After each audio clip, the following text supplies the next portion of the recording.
I think a simple answer to that would really be to prioritize the human first approach. Um, like what Wayne was saying is like individuals, residents, they're not treated as such. And if we know, we've been taught here on the outside that healthy foods, fresh fruits and vegetables are key to sustaining a healthy life, that should be seen as a human right. And whether they're in or out, wherever they might be, to prioritize that, use that in our language.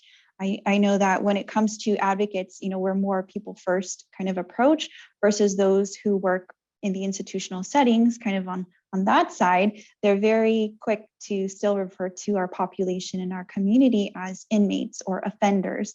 And I think that that really guides the conversation, and it helps to bring all of us to an agreeable solution in such a small change in how we think of our community. I agree with you. I think that would be one of the first steps to reevaluate the way in which that we actually even frame this argument.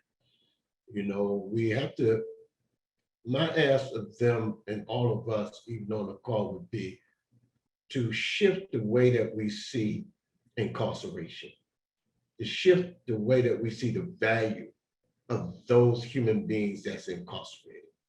That is the beginning point, because I think if we can gradually shift the way in which we see them, it will help us as a country to shift the way in which that we treat them.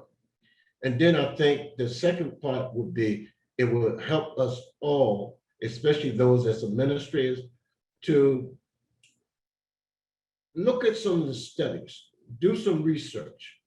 Let's look at, I read Leslie's report, and I tell you, the whole 8 chapters, I believe it was, I couldn't read it, not in one sitting.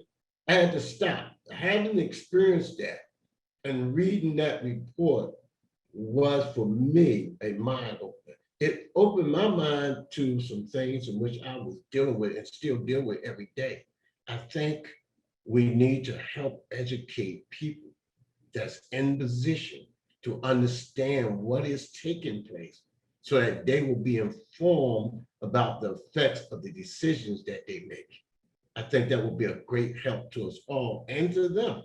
We want to help them to understand the benefit that this form of education will provide in running a prison in a way in which that will be beneficial to everybody that's involved at very little cost, at very little cost.